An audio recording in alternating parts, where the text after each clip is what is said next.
мен бұл жақта тұрған атам мен апамның жөнінде айтып берейін.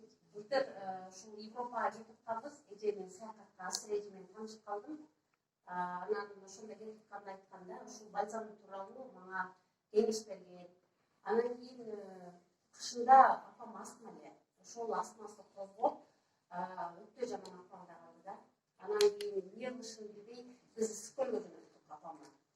Анан Ысыккөлгө баргандан кийин кайрадан ошо 30 000 санап бердим. Апа, муну алып барып, ушу көлгө барып, ушу астмаңызды жокуп келиңиз депчи. Жок, демей жөнөттүм. Тузга. Анан тузга жөнөтсөм алар давлениеңиз бар деп албай коюптур. Анан кийин эмеге Ысыккөлгө барды. Ысыккөлдөн кийин келгенден кийин кышында Галкой Ысыккөлгө барды. Кайра келгенден кийин астмасы токтогон жок. Бир эми баягы психологический болду окшойт, баягы кичине басаңдап калды болуш керек да. Баягы мен көлгө бардым, азыр жакшы болуп калам, мындай болдум деп келди да. Келгенден кийин замат эле давлениясы көтөрүлдү. Эмне кылышыбызды билбей терапевтке бардык. Барсак, дары жазып берет, аны ичкенден кийин астмасы кармап калат. Астмасына дары алса, давлениясы көтөрүлүп келет. Эми бул айда калбай калды. Бул бүт врачтарга бардык. Терапевтке бардык, эмнеге бардык, бронхага жана полный карашты изилдешти. Дары деген бир капка болуп кетти. Бардык антибиотиктер. Акыры астмасы болуп дем алып калгандан кийин давлениясы көтөрүлүп, мындай баса албай да калды. Ушум айда кетип калды. Больницага жаткырдык, платныйга жаткырдым. Бул жакын адамы кимдики оорусу ошол эле түшүнүп болуш керек бул нерсеничи. Себеби баягы айда калбай калганда эмне кылышын билбейт экенсиң да, чансаң адыш болот. Адышкасын түшсөм давлениясы көтөрүлүп кетет. Өкө тең эмне совместим алып калды антибиотиктерчи. Иш кылса мен бир 60-70 миңге таралды. Кийин баягы көз чачкандачы врач айтты, аны кыласың, аны айтасың, мына кыласың, акыры бир калыптарга барды. Ал да өзүнүн атынан болчу экен, ушундай дарысын берди. Эмне болушту билбей, анан кийин асвежесине түштү. Асвеже келдим, асвеже болбой калды десем, айтпадым беле мен сага ноябрда, биз февралда келдим.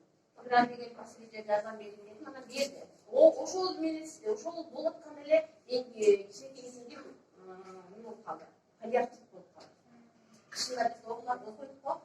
Анан ошо асвеже келип целый букет айтып бератам, сиңдим ушинтти, апам ушинтти десем эле, мына деген учуп пайда болуп койду, мындай кылып ишесиң деп.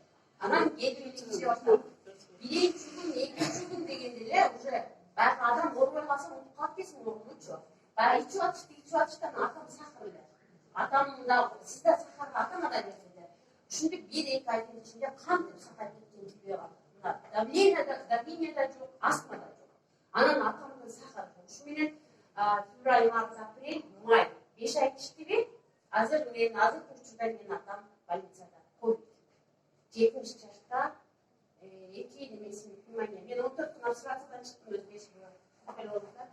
Анан кийин бул эмне болду? Бизде сиздерде шанс жок деди. Асвеже неме атам айтты да, врачтар даярдана берди. 70 жашта сахар, двухсторонний пневмония. Мен ушуну айткан келдим да сиздергечи. Анан кийин мен айттым атама, видео кызып калдым. Ата деди, сиз мана бальзамды ичкенсиз го деди. Сиздин иммунитетиңиз 100 деди. Мен сизге 100% ишенем деди. Атам сакайт. Ошо аябай.